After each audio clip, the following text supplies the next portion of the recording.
નમસ્કાર, આપ જોઈ રહ્યા છો 24 ન્યૂઝ ગુજરાત। સુરત શહેરમાં દેશી હાથ બનાવટની તમંચા સાથે આરોપીને ઝડપી પાડતી વરાછા પોલીસ ટીમ સુરત શહેર પોલીસ કમિશનર શ્રી અનુપમસિંહ ગેહલોત સાહેબ તથા ખાસ police commissioner Shri sector 1 Wabang Jamir saheb તથા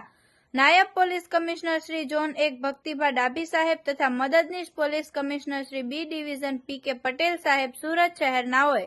પોલીસ સ્ટેશન વિસ્તારમાં ઘરફોડ ચોરી તથા ચેન મોબાઈલ સ્નેચિંગ તથા વાહન ચોરી તથા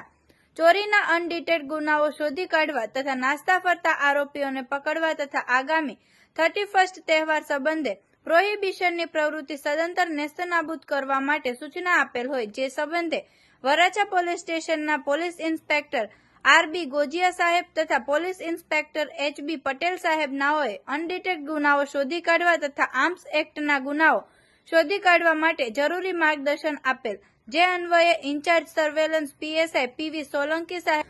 નાઓ તેમની ટીમ સાથે પોલીસ સ્ટેશન વિસ્તારમાં પેટ્રોલિંગમાં હતા તે દરમિયાન હેડ કોન્સ્ટેબલ વિજયસિંહ દેહાભાઈ તથા હેડ કોન્સ્ટેબલ જિગ્નેશભાઈ નાનજીભાઈ નાઓને મળેલ બાતમી આધારે ગેરકાયદેસર રીતે પોતાના કબજામાં હથિયાર રાખનાર આરોપી વિવેક અશ્વિનભાઈ ગોહિલ નાને વરાછા ભોળાનગરથી કુબેરનગર પોપડા તરફ જતા રોડ ઉપર ટોરન્ટ પાવરના પાછળના ગેટ પાસે સુએજ પાણીની ટાંકીની પાછળ જાહેર રોડ ઉપરથી દેશી હાથ બનાવટનો તમંચો નંગ 1 કિંમત ₹10,000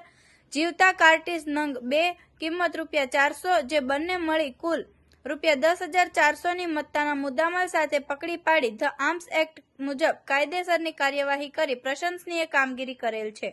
આવા અવનવા સમાચાર જોવા માટે જોતા રહો P24 ન્યૂઝ ગુજરાત।